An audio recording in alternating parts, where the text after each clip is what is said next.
स्वागत है दोस्तों आप सभी लोगों का ब्रह्मी एकेडमी के इस डिजिटल प्लेटफॉर्म पर। आज से हम शुरू कर रहे हैं MPPSC मेंस पेपर थर्ड, है ना। तो शुरुआत यहीं से हम करते हैं। MPPSC मेंस में हम पेपर थर्ड से शुरू कर रहे हैं। जो पेपर थर्ड है इसमें दो सेगमेंट हैं स्टूडेंट। एक है इकोनॉमिक्स ए सेक्शन में, और जो बी सेक्शन है हम वहां से शुरू कर रहे हैं साइंस एंड टेक से। और साइंस एंड टेक में टोटल जो हैं वो आपको मिलेंगी स्टूडेंट कितनी यूनिट, 5 यूनिट मिलेंगी। और ये जो पांचों के पांचों यूनिट हैं इनमें से 150 मार्क्स के आपके क्या होंगे, ओवरऑल क्वेश्चन आएंगे। अब ये सब आपको पता है ऑलरेडी कि each and every unit 30 marks की होगी, तो मैं ज़्यादा टाइम नहीं ले रहा हूँ, सीधे सीधे मुद्दे की बात पे आते हैं स्टूडेंट। जो यूनिट 1 है जिसमें हमको विज्ञान के बारे में पढ़ना है, साइंस के बेसिक एप्लीकेशंस को पढ़ना है विज्ञान के बारे में, इसी का हम पहला टॉपिक उठाते हैं। तो सबसे पहला टॉपिक आप देखते होंगे कि यूनिट 1 का जो सबसे पहला टॉपिक है विज्ञान के साधारण अनुप्रयोग। तो स्टूडेंट ये वाला टॉपिक जो है विज्ञान के साधारण अनुप्रयोग, ये वही क्वेश्चन है जिसको आप बचपन में लिखा करते थे विज्ञान के सकारात्मक और नकारात्मक को निबंध के रूप में। लेकिन अब हम क्या करने वाले हैं, थोड़ा सा ये जो चैप्टर है वो आपको तभी समझ में आएगा, विज्ञान के साधारण अनुप्रयोग जो सबसे पहला टॉपिक है, जब आपको थोड़ा सा बेसिक मैं बताऊंगा जिससे आप ज़्यादा फैमिलियर हैं। तो इस टॉपिक को हम करेंगे, लेकिन पहले हम ये टॉपिक कर लेते हैं जो MPPSC मेंस में बहुत इंपॉर्टेंट है। और इसका बहुत सा स्टूडेंट कह रहे हैं कि सर डाटा नहीं है या आएंगे तो किस तरह से क्वेश्चन आएंगे। तो हम इसी टॉपिक को सबसे पहले कर रहे हैं स्टूडेंट, जैविक खेती या जैविक कृषि। तो आई थिंक आपको शायद समझ में आ जाएगा कि हम इस टॉपिक से शुरू कर रहे हैं जो सेकंड टॉपिक है। इस टॉपिक को कुछ समय के बाद हम ऐड ऑन करेंगे, ठीक है। तो चलिए बिना देरी किए हुए शुरू करते हैं MPPSC mains paper third science and tech में यूनिट 1 का सेकंड टॉपिक ऑर्गेनिक फार्मिंग या जैविक खेती। तो क्या है जैविक खेती, क्या है ऑर्गेनिक फार्मिंग, चलिए समझने की कोशिश करिए स्टूडेंट आप लोग। सबसे पहले ये आप स्क्रीन पर एक इमेज देख रहे हैं, जिस इमेज में एक पर्सन दिख रहा है जो नेगेटिविटी सी शो कर रहा है या सुनना नहीं चाहता है इनऑर्गेनिक एग्रीकल्चर या अकार्बनिक खेती के बारे में। वहीं यही दूसरा पर्सन जिनका नाम है इरफान खान, जो अब हमारे बीच नहीं है, ये सुनना चाहते हैं या काफ़ी सुकून दे रहा है ये चीज़ जिसको कहते हैं कार्बनिक खेती। तो स्टूडेंट हमारा जो चैप्टर है याद रखिएगा, हमारा चैप्टर है जैविक खेती। तो जिसको हम जैविक खेती कहते हैं वही असल मायने में कहलाती है कार्बनिक खेती। और जो आज के समय पे बहुत ज़्यादा मात्रा में रसायनों का एग्रीकल्चर में भर भर कर उपयोग किया जा रहा है, और रसायनों का सबसे पहला उपयोग कब से शुरू हुआ था, ग्रीन रेवोल्यूशन से, हरित क्रांति से। तो दरअसल में जो हरित क्रांति है उसी को कहते हैं स्टूडेंट अकार्बनिक खेती। कहने का सीधा सा मतलब है ये, ध्यान से सुनिएगा, इंपॉर्टेंट चीज बता रहा हूं। सबसे पहले आप दो चीजें अपने माइंड में सेट कर लो स्टूडेंट, कि आज जो हमारी खेती है वो हरित क्रांति पर बेस या हरित क्रांति के रसायनों पर बेस है, केमिकल पर बेस है। इसीलिए हरित क्रांति को ही हम केमिकल फार्मिंग या रसायन युक्त खेती भी कहते हैं। हरित क्रांति अर्थात ग्रीन रेवोल्यूशन ने सबसे पहले रसायनों का उपयोग खेती में करने पर सबसे पहले बल दिया था। लेकिन रसायनों के ज़्यादातर उपयोग से हमारी जो कृषि है उसमें खेतों की जो उर्वरक क्षमता है वो लगातार वीक और कमज़ोर पड़ने लगी है, जिस वजह से याद रखिएगा स्टूडेंट कि भारत सरकार जो है वो किसानों को कह रही है कि आप अकार्बनिक खेती अर्थात हरित क्रांति में रसायनों के उपयोग को छोड़िए, या कम कीजिए और आप शिफ्ट होइए हमारी पुरातन खेती जिसे कहते हैं जैविक खेती की तरफ। तो कहानी ये है स्टूडेंट, इस चैप्टर को यदि हम शुरू करते हैं तो इस चैप्टर को शुरू करने में जो सबसे महत्वपूर्ण चीज है या सबसे प्रमुख जो चीज है वो है ये चीज कि यदि आपको जैविक खेती के बारे में समझना है तो सबसे पहले जैविक खेती से पहले आपको ग्रीन रेवोल्यूशन के बारे में समझना होगा, हरित क्रांति के बारे में समझना होगा, क्योंकि हरित क्रांति के वजह से ही आज के समय पे किसानों और गवर्नमेंट दोनों ने दरअसल में ये डिसीजन लिया है कि अब से हम जैविक खेती की तरफ मूव ऑन करेंगे। और ये जैविक खेती वही खेती है जो हमारे पूर्वजों ने हमको करना सिखाई थी। बीच में हरित क्रांति की हमें नज़र लगी जिसमें हमने रसायनों का उपयोग करना शुरू किया। कुछ समय के लिए हमने अपनी पुरातन जो रियलिस्टिक खेती थी उसको भुला दिया, जैविक खेती, और हरित क्रांति के फलस्वरूप रसायनों के उपयोग को हमने ज़्यादा कर दिया, जिस वजह से क्या क्या दिक्कतें आईं और क्यों शुरू करनी पड़ी हमको जैविक खेती। इस पूरे लेक्चर में मैं आपको यही समझाने की कोशिश करूँगा।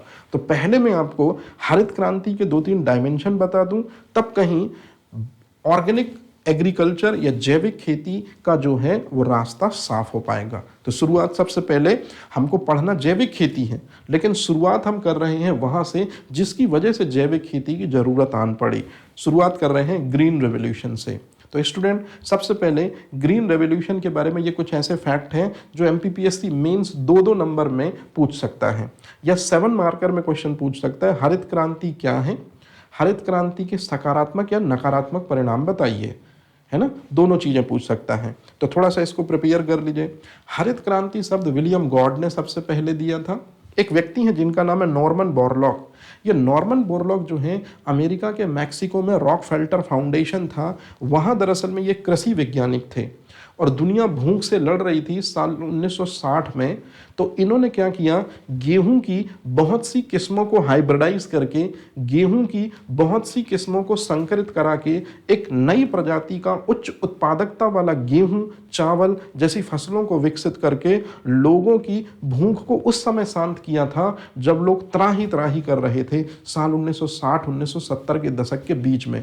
इसी वजह से नॉर्मन बोरलॉग का नाम बड़े सहर्ष भाव से लिया जाता है और इसी वजह से आगे चल के नॉर्मन बोरलॉग को नोबेल प्राइज भी मिला है। लेकिन याद रखिएगा, नॉर्मन बोरलॉग को जो नोबेल प्राइज मिला है वो पीस के लिए मिला है साल 1970 में, उनके इन्हीं अचीवमेंट के लिए। ठीक है, तो धीरे धीरे इनके बारे में बात करेंगे। भारत में हरित क्रांति का जनक हम जिनको कहते हैं उनका नाम है डॉक्टर एमएस स्वामीनाथन। और एमएस स्वामीनाथन ने ही इनके साथ मिलकर, नॉर्मन बोरलॉग के साथ मिलकर मैक्सिको जाकर रॉकफेल्टर फाउंडेशन में जाकर यहाँ कुछ समय काम किया है और हाइब्रिड मैक्सिकन गेहूं के सीड विकसित किए, हाइब्रिड मैक्सिकन गेहूं के बीज विकसित किए और उसके बाद उसको वो इंडिया लेकर आते हैं और इंडिया में साल 1966-67 में हरित क्रांति को शुरू कराते हैं। और कुछ ही समय में जो भारत भूखे की मार झेल रहा था, जिस भारत के पास खाने को नहीं था, कुछ ही सालों में वो भारत सेल्फ सफिशिएंट बन जाता है, इतना बन जाता है, इतना प्रोडक्शन हो जाता है उसके पास कि वो क्या करता है, जो अनाज था उसको वो डिस्ट्रीब्यूट करना शुरू कर देता है। तो कहने का सीधा सा मतलब ये हुआ कि भारत में हरित क्रांति का पिता हम किसको कहते हैं, एमएस स्वामीनाथन को कहते हैं। साल 2023 में इनकी डेथ हुई। विश्व खाद्य पुरस्कार से सबसे पहले सम्मानित व्यक्तित्व यही हैं। और सबसे इंपॉर्टेंट चीज कि अभी तक मेंस ने इनके बारे में कोई क्वेश्चन नहीं पूछा है। तो दो बड़े अचीवमेंट, 2023 में डेथ हुई है एमएस स्वामीनाथन की, तो ये क्वेश्चन आ सकता है स्टूडेंट, हरित क्रांति उसके सकारात्मक या नकारात्मक प्रभाव लिखिए, है ना। और 2024 में डेथ हुई है रतन टाटा की, तो इनसे संबंधित क्वेश्चन देखने को मिलेंगे। तो ये दो व्यक्तित्व जो हैं ये आपको बहुत अच्छे से पढ़ने हैं। अब बात करते हैं आगे। सवाल पैदा होता है कि जो हरित क्रांति है इसके भारत में 1966-67 में आने से क्या क्या गिफ्ट इंडियन फार्मर्स को मिली, भारतीय किसानों को क्या क्या सौगातें मिली। तो सबसे पहले मिले सिंचाई के साधन जैसे ट्यूबवेल और पंप। मतलब पहली बार एग्रीकल्चर में मशीनरी सिस्टम यूज हुआ हरित क्रांति की वजह से। पहली बार हिंदुस्तानी खेती में हाइब्रिड सीड आए।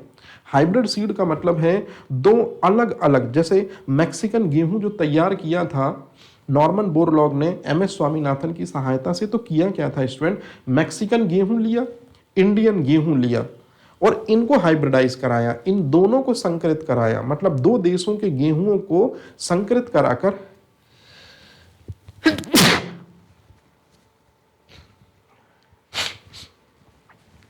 सॉरी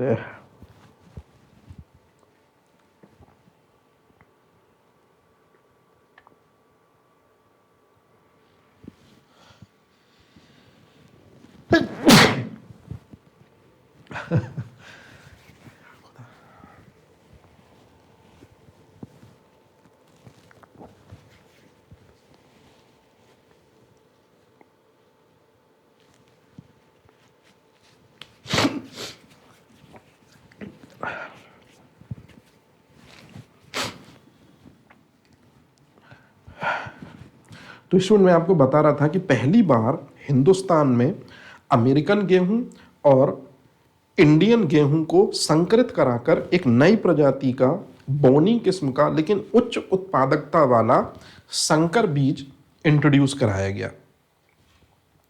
संकर बीजों की खासियत होती थी स्टूडेंट कि इनकी काफी कम मात्रा ज्यादा पैदावार या ज्यादा उपज देती थी। इसी वजह से इंडियन फार्मर्स ने अपने ट्रेडिशनल सीड को, परंपरागत बीजों को छोड़ते हुए संकर बीजों का उपयोग करना शुरू किया, जो हरित क्रांति की ही देन थे।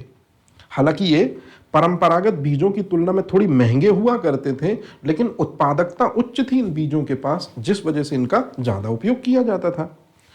सबसे इंपॉर्टेंट चीज जिसको आपको हमेशा याद रखना है, हरित क्रांति में एक ऐसी चीज इन्हीं के बीच में इंट्रोड्यूस की गई जिसने आगे चल के इसी कृषि पर और पूरी की पूरी इंडियन इकोनॉमी पर मानो एक बट्टा सा लगा दिया, और वो है रसायनों का उपयोग। हालांकि रसायनों के उपयोग से शुरुआत में हरित क्रांति में चार चांद लगे, उत्पादकता उच्च हुई, ज्यादा पैदावार हुई, ज्यादा से ज्यादा रेवेन्यू किसानों ने जनरेट किया, लेकिन रसायनों के उच्चतर इस्तेमाल से, अधिक इस्तेमाल से, और यहां रसायनों का मतलब स्टूडेंट मैं जब भी बोलूं तो आपको मतलब याद रखना है रासायनिक उर्वरक, रासायनिक कीटनाशक जैसे यूरिया हो गया, डीएपी हो गया, है ना, और डीडीटी हो गया। तो रसायनों के ज्यादा इस्तेमाल से कृषि की उर्वरक क्षमता में लगातार कमी आती गई, धीरे धीरे धीरे धीरे मृदा जो है वो बंजर होती गई। और साल 1984 में पंजाब के खेतों में डीडीटी के ट्रेसेस मिले हैं गेहूं और चावल में, जिस वजह से पंजाब गवर्नमेंट सबसे पहली गवर्नमेंट थी जिसने हरित क्रांति में उपयोग होने वाले रसायनों, स्पेशली डीडीटी अर्थात रासायनिक कीटनाशक का विरोध किया कि अगर कीटनाशकों की जो मात्रा है यदि खाद्यान्न सामग्री में वो आ चुकी है और यही खाद्यान्न मनुष्य के शरीर के अंदर जाएंगे तो मतलब रसायन बहुत दिक्कत और परेशानी पैदा कर सकते हैं मनुष्यों के शरीर के अंदर जाकर। अर्थात कहने का ही हुआ मतलब ये कि सबसे पहले जिस पंजाब ने रसायनों के प्रयोग को अनुबंधित करने के लिए कहा, धीरे धीरे धीरे धीरे रसायनों की मात्रा यूरिया, डीएपी, डीडीटी, बेंजिक, बीएचसी, है ना, और आइसोप्रोट्रॉन जैसे हानिकारक जो रसायन हैं, इनकी लिटिल बिट मात्रा जो है वो खाद्यान्न सामग्री में रजिस्टर होने लगी, और लोग जब खाना खाते तो यही रसायनों की मात्रा शरीर के अंदर पहुंचकर बहुत ज़्यादा दिक्कत और परेशानियां उत्पन्न करने लगी। इसलिए तत्कालीन गवर्नमेंट ने हरित क्रांति में जो रसायन यूज हुए थे उनका उपयोग सडनली बंद करने को नहीं कहा, लेकिन उपयोग धीरे धीरे धीरे धीरे कम करने के लिए कहा। और आज जिस पोजीशन में हम पहुंच चुके हैं, यहां हम देखते हैं कि हरित क्रांति का जहां स्वर्णिम पल गुजरा था 1966-67 में शुरू करने पर, हरित क्रांति ने जहां चहुओर पैदावार बिखेर दी थी, हरित क्रांति ने जहां प्रोडक्शन ज्यादा दिया था, आज वहां की सॉइल जब टेस्ट की गई या वहां की मृदा का जब परीक्षण किया गया तो वहां की उर्वरक क्षमता राजस्थान के थार की मरुस्थल की उर्वरक क्षमता के लगभग समतुल्य खड़ी थी। मतलब जीते जागते खेत बंजर बन चुके हैं। जीते जागते खेत आज के समय पर जहां हरित क्रांति ने बहुत ज़्यादा प्रोडक्शन किया था, वो किसी मरुस्थल की डेजर्ट से कम नहीं है। इसी वजह से तत्कालीन सरकारों ने क्या किया, हरित क्रांति में उपयुक्त रसायनों के अधिकाधिक उपयोग पर रोक लगा दी। किसानों को ये बात समझाई गई कि रसायनों के ज़्यादातर उपयोग से मृदा की उर्वरक क्षमता लगातार कम होती जाती है। इसी वजह से इसका उपयोग बहुत सोच समझकर काफ़ी कम मात्रा में किया जाए। और जब हरित क्रांति को बैन करने की बात की गई या हरित क्रांति को कम करने की बात की गई, तो स्टूडेंट आपको एक चीज़ हमेशा पता है कि जब भी एक चीज़ सप्रेस होगी तो दूसरी चीज़ हमेशा उठेगी ही उठेगी। जी हाँ, मैं बात कर रहा हूँ इसी चीज़ की।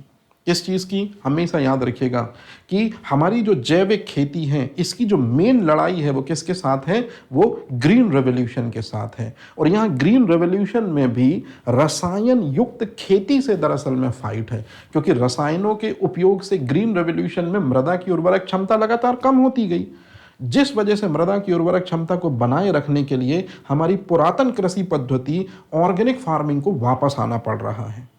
अब कुछ ऐसे क्वेश्चन जो हरित क्रांति से बनेंगे, मैं आपको वो थोड़ी जल्दी से समझा दे रहा हूं। एक बात थोड़ा ध्यान रखिएगा, जब भी मैं हरित क्रांति शब्द बोलूं, उसके बजाय यदि मेरे मुंह से ये वर्ड निकल जाए अकार्बनिक खेती, दरअसल में हरित क्रांति के दौरान जिन जिन रसायनों का उपयोग किया गया था वे रासायनिक उर्वरक थे, रासायनिक कीटनाशक थे, रासायनिक खरपतवारनाशी थे, रासायनिक कवकनाशी थे, और ये सभी के सभी रसायनों से मिलकर बने थे।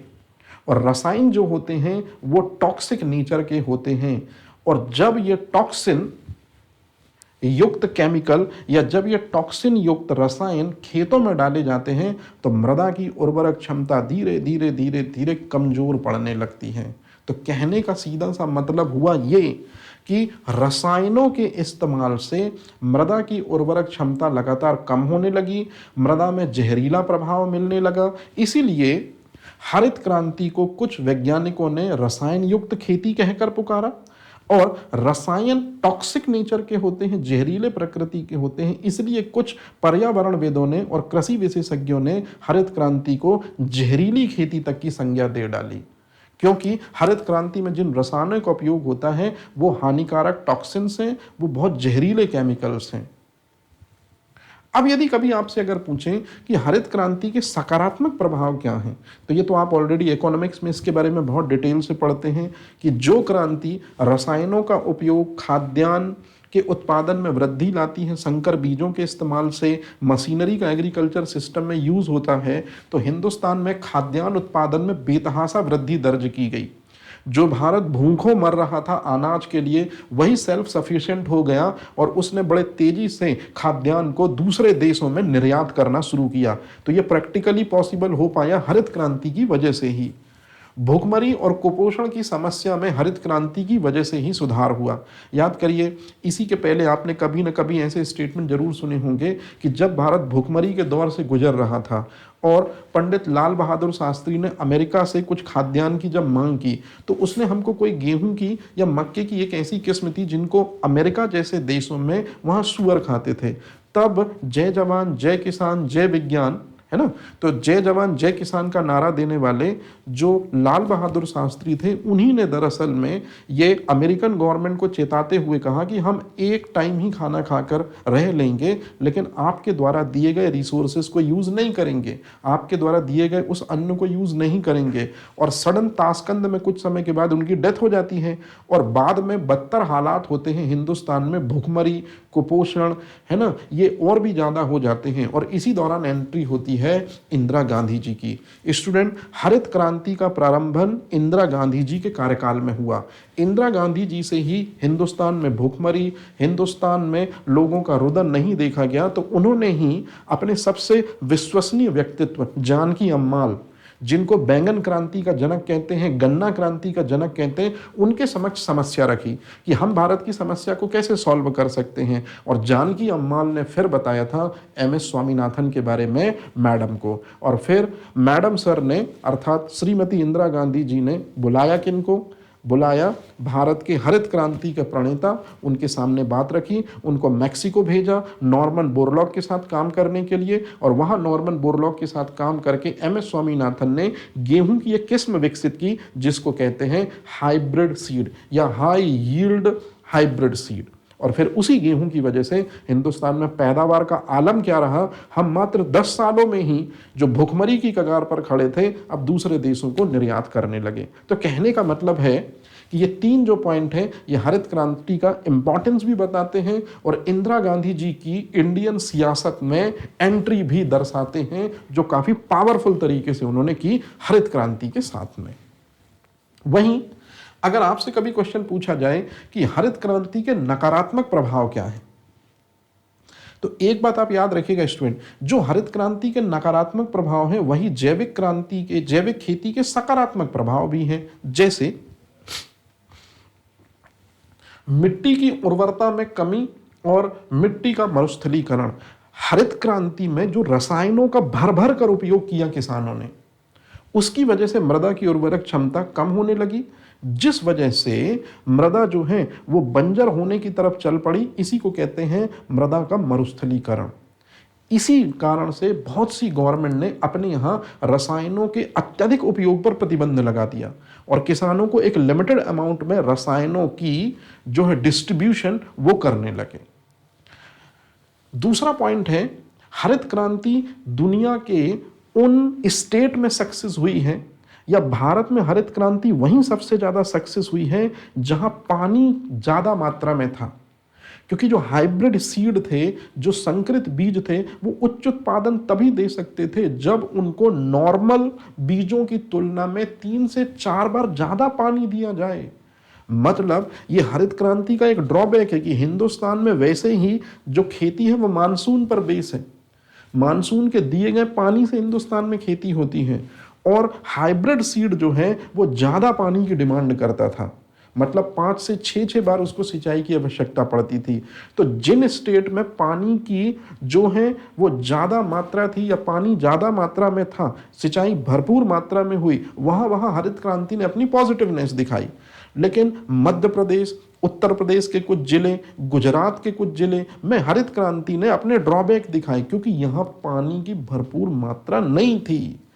तो ये जो फसल थी हरित क्रांति के दौरान, ये जल की उच्च मांग रखती थी, तो ये एक ड्रॉबैक भी है। और भारत जैसे देश में जहां पानी का स्तर ऑलरेडी कम है और हिंदुस्तानी खेती जो है वो टोटली किस पर बेस है, एग्रीकल्चर पर बेस है और मानसून पर बेस है, तो और दिक्कत है। और सबसे लास्ट में, रसायनों के अत्यधिक प्रयोग से पंजाब गवर्नमेंट ने इंसानों के स्वास्थ्य पर DDT के नकारात्मक प्रभाव दर्ज किए।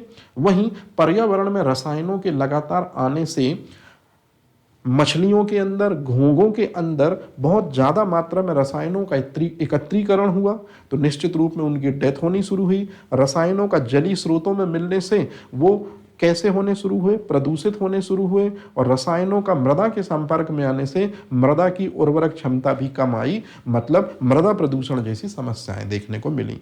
तो स्टूडेंट, ये क्वेश्चन आप तैयार करके रखेंगे, हरित क्रांति के सकारात्मक और हरित क्रांति के नकारात्मक प्रभाव। क्यों?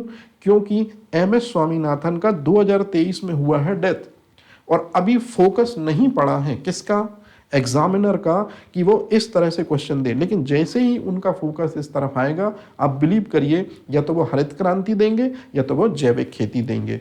तो अब हम कहानी शुरू करते हैं कि हरित क्रांति में उपयुक्त रसायनों ने खेतों की उर्वरक क्षमता को लगातार कैसा करके रख दिया, निकृष्ट करके रख दिया या नष्ट करके रख दिया। इसी जद्दोजहद में अब हमारे सामने है, या इसी समस्या का सॉल्यूशन अब हमारे सामने है, ऑर्गेनिक फार्मिंग।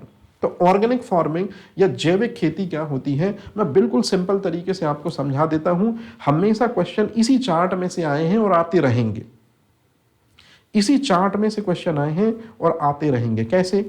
हरित क्रांति, जिसको हम अकार्बनिक खेती कहते हैं, उसमें रसायनों का भर भर कर इस्तेमाल हुआ। इसी वजह से हरित क्रांति को रसायन युक्त खेती कहते हैं। कौन कौन से रसायन थे? तो यूरिया और DAP ये रासायनिक उर्वरक हैं, हरित क्रांति की देन है। DAP रासायनिक उर्वरक है, हरित क्रांति की देन है। DDT है ना, ये रासायनिक कीटनाशक है, हरित क्रांति की देन है। और प्रूट्रॉन, याद रखिएगा ये रासायनिक खरपतवारनाशी है। फिर इस तरह से रासायनिक कवकनाशी का मतलब होता है गैमेक्सिन। तो ये जो रसायन हैं ये जहरीले होते थे, केमिकल से बनते थे, इसलिए मृदा की उर्वरक क्षमता के इन्होंने नुकसान पहुंचाया। इसी वजह से आई हरित क्रांति का जो विकल्प था वो था जैविक खेती। तो जैसे हरित क्रांति को कहते हैं रसायन युक्त खेती, तो जो हरित क्रांति का विकल्प होगी वो होगी रसायन विहीन खेती। जैसे हरित क्रांति में रासायनिक उर्वरक यूज करते हैं, उसी तरह से जैविक खेती में जैविक उर्वरक यूज करते हैं। जिस तरह हरित क्रांति में रासायनिक कीटनाशक यूज करते हैं, उसी तरह से जैविक खेती में जैविक कीटनाशक यूज करते हैं। जिस तरह से हरित क्रांति में रासायनिक खरपतवारनाशी यूज करते हैं, उसी तरह से जैविक खेती में जैविक खरपतवारनाशी यूज करेंगे। और जैसे हरित क्रांति में रासायनिक कवकनाशी यूज करते हैं, उसी तरह से जैविक खेती में जो है जैव कवकनाशी यूज करेंगे। तो आप लोगों ने शायद पेपर देखे होंगे पुराने साल के, यहां से क्वेश्चन पूछे गए हैं। जैविक फर्टिलाइजर के या जो है जैविक उर्वरक के उदाहरण लिखिए, या जैव कीटनाशक के उदाहरण लिखिए, या जैविक हर्बिसाइड्स के उदाहरण लिखिए, या जैविक फंगिसाइड के उदाहरण लिखिए। तो कहने का मतलब है कि हमारा ज़्यादातर पोर्शन इन्हीं चीज़ों पर जाना है। तो सबसे पहले हम कहानी शुरू करते हैं और आपको चीज़ें व्यवस्थित बताना शुरू करते हैं यहाँ से कि जैविक खेती क्या है। तो एक बात याद रखिए, खेती की शुरुआत सबसे पहले क्रोमैग्नन मानव ने की थी नवपाषाण काल में। और नवपाषाण काल में जो क्रोमैग्नन मानव था जिसने पशुपालन शुरू किया, उसने दरअसल में जिस खेती को प्रमोट किया वो कहीं ना कहीं यही खेती थी। तो ये खेती जो है जिसको हम जैविक खेती कहते हैं, इसका इतिहास बहुत पुराना है। हमारे पूर्वज इसी खेती को करके उन्होंने अन्न उपजाकर अपने पेटों को भरा है और हमारी आने वाली जो जनरेशन है उनको गिफ्ट के रूप में यही चीज़ को आगे बढ़ाया है। तो अब अगर कभी आपसे क्वेश्चन पूछा जाए कि हरित क्रांति का विकल्प रही जैविक खेती की परिभाषा क्या है, तो इस तरह से आप आंसर फॉर्मेटिंग करना स्टार्ट करेंगे स्टूडेंट। और कहानी ये है कि ऐसी खेती जिसमें रसायनों का मतलब वही है स्टूडेंट, यूरिया, डीएपी, है ना, डीडीटी, गैमेक्सिन, इनका उपयोग कम से कम हो। और जब रसायनों का उपयोग कम से कम होगा तो निश्चित रूप में भूमि की उर्वरक क्षमता भूमि बनाए रखेगी।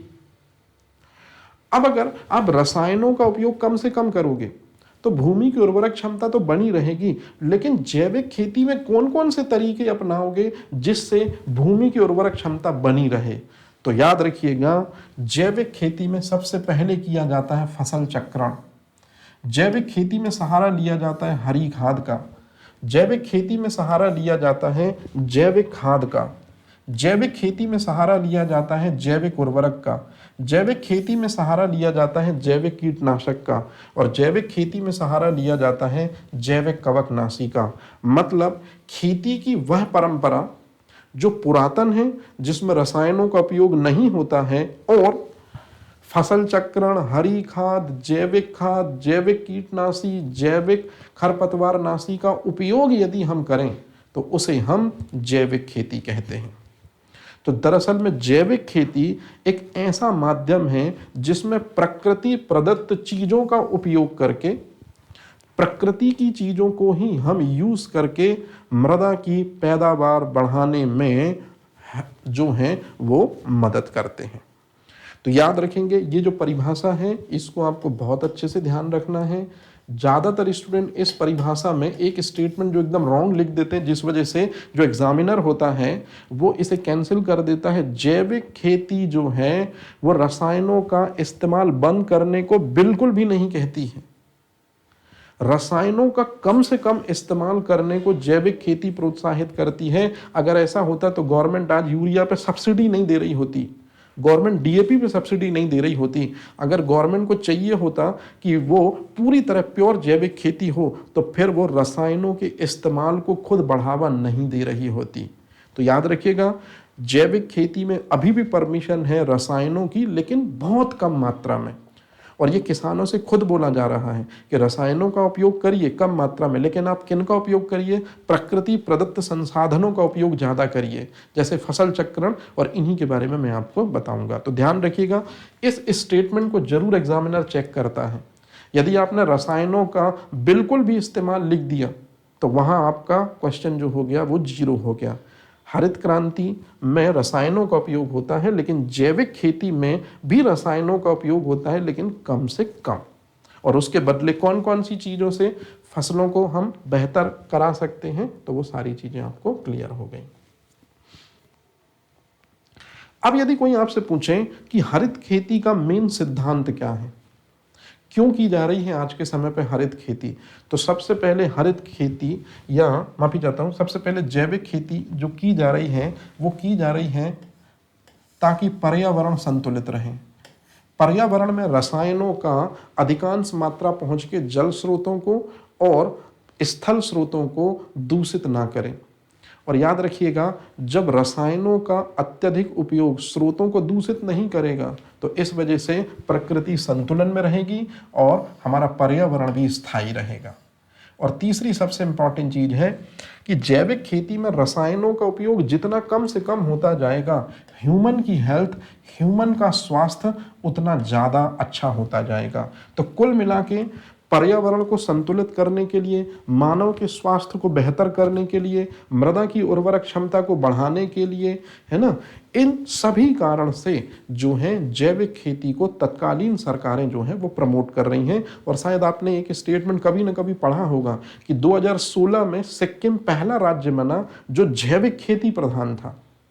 तो 2016 में सिक्किम पहला राज्य बनता है, इसका मतलब क्या है कि सिक्किम में जो खेती होती है उसमें रसायनों का लगभग ना के बतौर प्रयोग होता है। मतलब यूरिया, डीएपी, डीडीटी, बेंजेक्सिन, गैमेक्सिन, ये बहुत कम। बेंजेक्सिन का मतलब है बीएचसी, बेंजीन हेक्साक्लोराइड, है ना, ये लगभग ना के बतौर यूज होते हैं स्टूडेंट।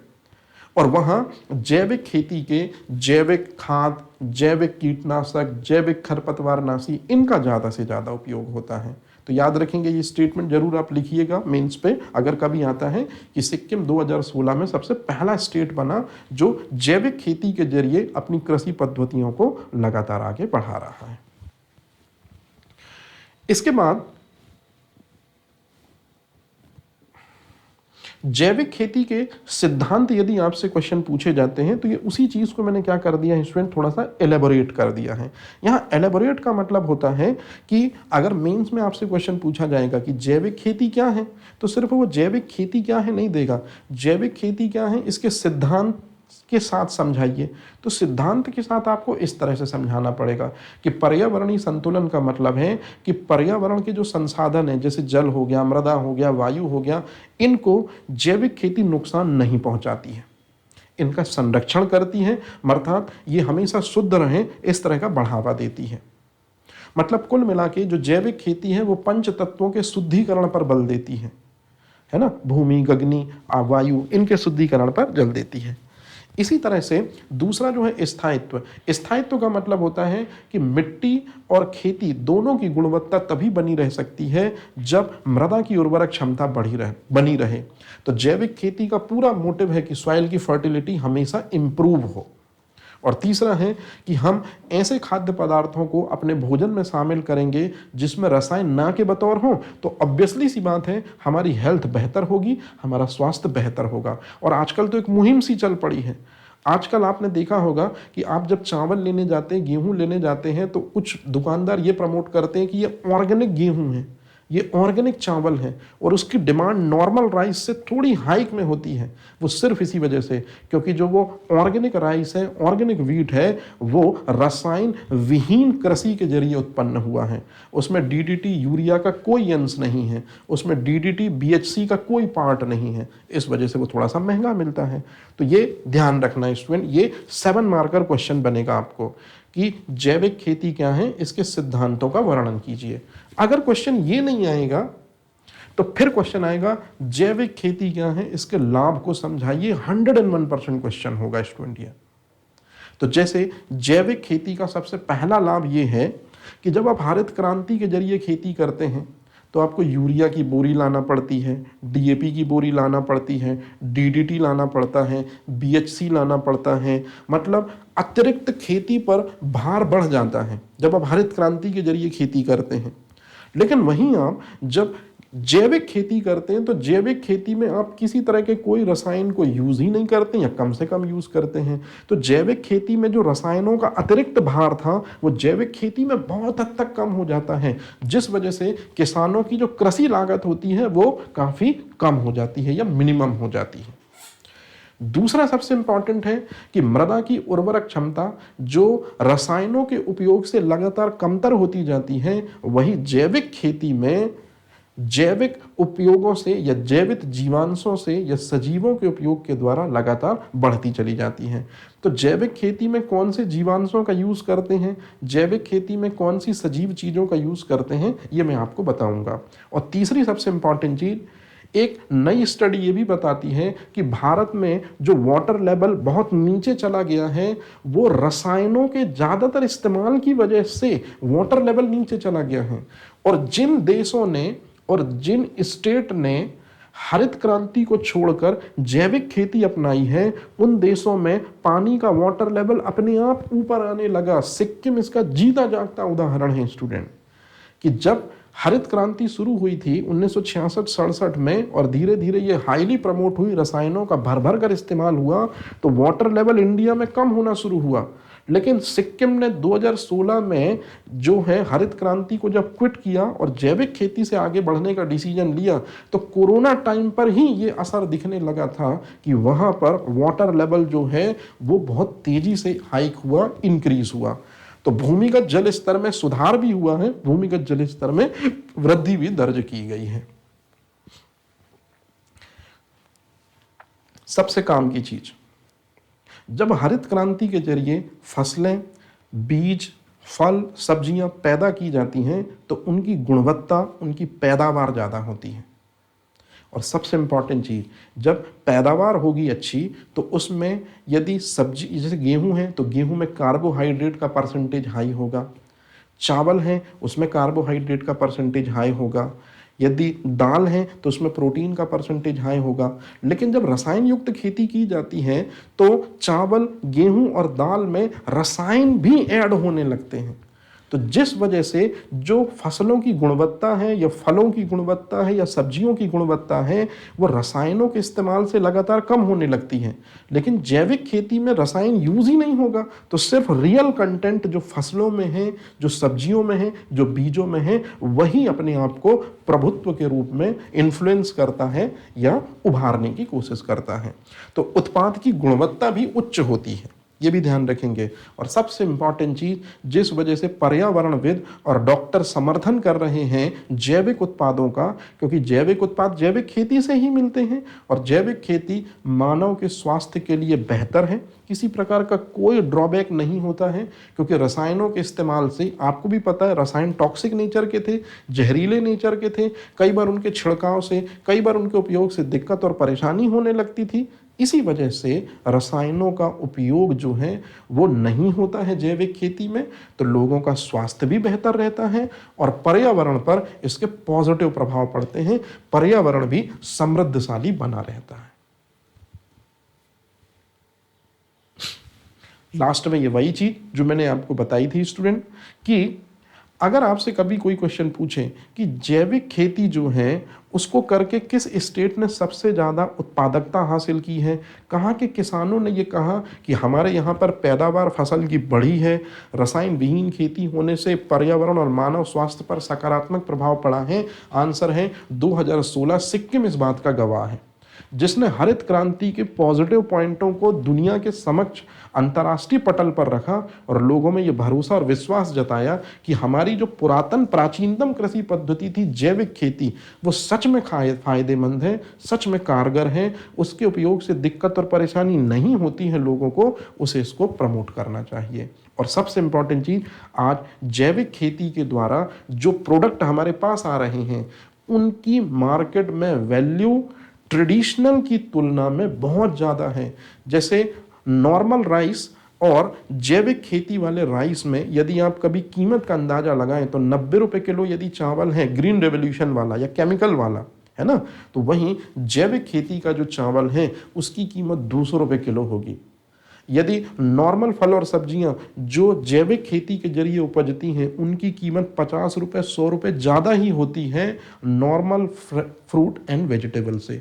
तो न केवल राष्ट्रीय बल्कि अंतर्राष्ट्रीय स्तर पर एक हाइक भी मिली है किसानों को, व्यापार के उच्च अवसर सुनिश्चित हुए हैं और बिना किसी मानव की परेशानी के साथ में, और ज़्यादा से ज़्यादा कृषि भी अब क्या कर रही है, लोगों के आर्थिक विकास का साधन बन रही है, क्योंकि जैविक उत्पादों की मांग नेशनल और इंटरनेशनल लेवल पर भी ज़्यादा है और लोग इनमें ज़्यादा से ज़्यादा दाम देने के लिए भी तैयार हैं, क्योंकि ये मानव स्वास्थ्य के लिए काफ़ी फायदेमंद है।